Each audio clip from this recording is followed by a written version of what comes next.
Good morning, student. Student, in the previous class, we have already started our chapter 12, machining. And in this chapter, we have discussed about, we came to know about steam engine and industrial revolution.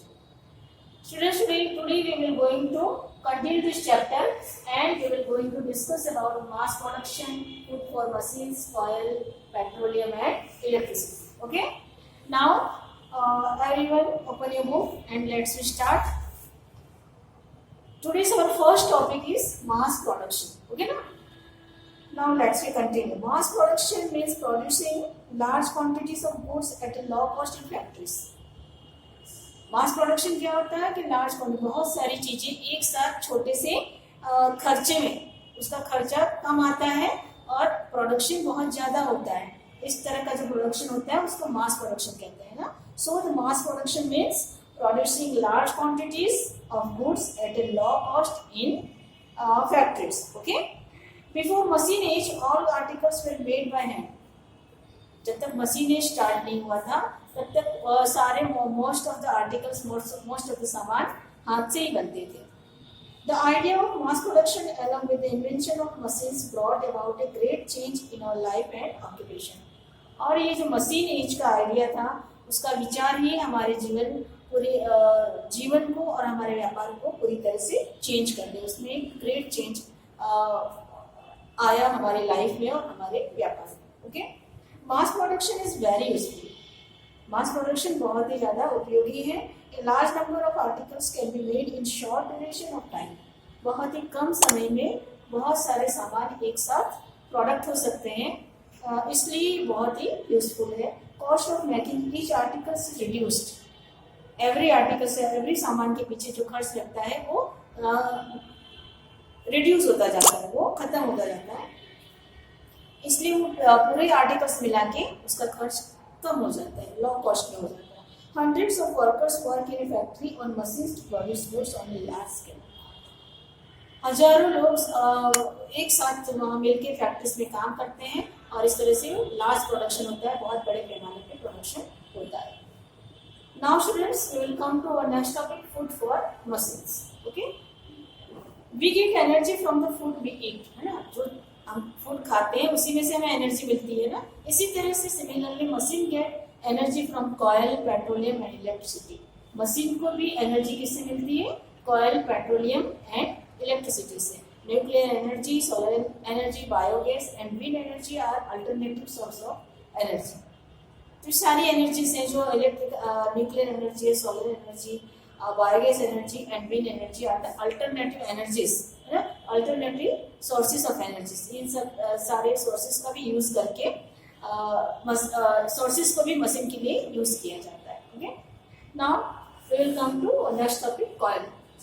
Coil was the first to be used as fuel in machines.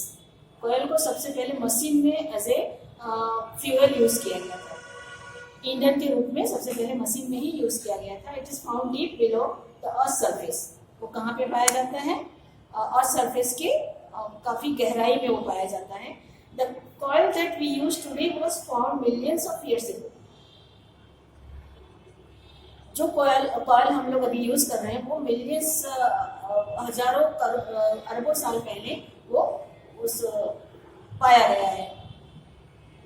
We have very limited reserves of coil which we will be used up in the near future, so we have to use alternative sources of energy. Coil भी जो है limited quantity में ही पाया जाता है क्योंकि वो mineral है. मिनरल बहुत ही लिमिटेड क्वांटिटी, जो उसकी जो क्वांटिटी है वो एज यूजुअल रहती है, उसमें आप उसको इंक्रीज नहीं कर सकते हो, डिक्रीज भी नहीं कर सकते हो. तो इसलिए उसका अल्टरनेटिव के रूप में कुछ अभी नियर के फ्यूचर में दिख नहीं रहा है. इसलिए उसका अल्टरनेटिव सोर्सेस का, सोर्स ऑफ एनर्जी का यूज करके हमें मशीनों को चलाना चाहिए, हमें काम करना चाहिए. Now we will come to petroleum. Our next topic is petroleum. Okay. Petroleum is also called mineral oil which means rock oil. Petroleum भी मिनरल ऑयल है जिसको रॉक ऑयल भी कहा जाता है. It has been used for thousands of years. हजारों साल से इसका भी यूज किया जा रहा है. It is found under the earth surface and is refined to produce diesel, kerosene oil and petrol. है ना. ये अर्थ सरफेस के बहुत ही इंटरनल पार्ट में पाया जाता है और earth surface under the earth surface इसको रिफाइन किया जाता है, फिर इसको diesel, kerosene, oil and petrol form में उसको हम लोग यूज करते हैं, है ना। Gottlieb Daimler developed N engine which was run by petrol. सबसे पहले गॉटलिब डेमलर ने ऐसी मशीन इन्वेंट की जो पेट्रोल से चलती थी। The drilling and refining of petroleum was very costly, but petroleum का जो रिफाइनिंग जो पेट्रोलियम पाया जाता है उसको पेट्रोल बनाने में जो रिफाइनरी करनी पड़ती है और उसकी ड्रिलिंग जो करनी पड़ती है वो बहुत ही ज़्यादा कॉस्टली है, बहुत महंगी है। So a cheap substitute was discovered by Rudolf Diesel. तो उससे जो सस्ता प्रोडक्ट कौन सा है, उस उत्पाद कौन सा है, उससे चीप प्रोडक्ट कौन सा है, उसके लिए रुडोल्फ डीजल ने प्रयास किया। उन्होंने क्या इन्वेंट किया? He was a German engineer, वो जर्मन इंजीनियर थे who invented engines that run on diesel. ये जर्मन इंजीनियर थे, उन्होंने एक ऐसा इंजन इन्वेंट किया जो डीजल से चलता था। Diesel it is a form of petrol, है ना, but it is we get it in cheap rate, है ना। तो हम लोग सस्ते में उसको पाते हैं। ये पेट्रोल का ही एक रूप है डीजल। ही इन्वेंट डीजल इंजन, उन्होंने डीजल इंजन इन्वेंट की। This by product of mineral oil is named after the great scientist. और ये बाय प्रोडक्ट का नाम है, नाम उसी पे रखा गया जिन्होंने इनको इन्वेंट किया था। जिन साइंटिस्ट ने इसको डिस्कवर किया था, फाइंड आउट किया था, उन्हीं के नाम पे इस प्रोडक्ट का नाम रखा है। Okay, now we will come to electricity. Our next and today's last topic is electricity. We will come discuss about this. Electricity is a form of energy. It is also a form of energy. It is used to run machine. उसको machine को run करने में ये भी इसका use किया जाता है। How was electricity discovered? Electricity कैसे डिस्कवर्ड हुई, कैसे उसकी खोज हुई है ना, वो कैसे फाउंड की गई?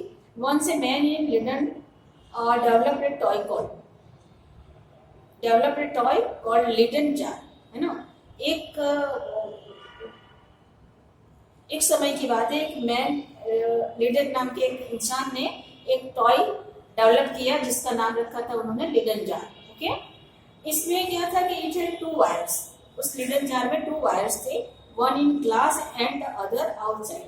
एक कांच के अंदर था, ग्लास के अंदर था, एंड अदर नेक्स्ट वायर था जो वो बाहर साइड आउटसाइड पे था।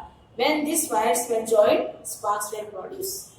जब उन दोनों वायर को ज्वाइन किया जाता था, कनेक्टेड किया जाता था, तब उसमें से स्पार्क्स निकलते थे। Okay, and this is the starting of the invention of electricity. Okay ना, we will getting more information about electricity in our next class. Enough for today's class. Thank you.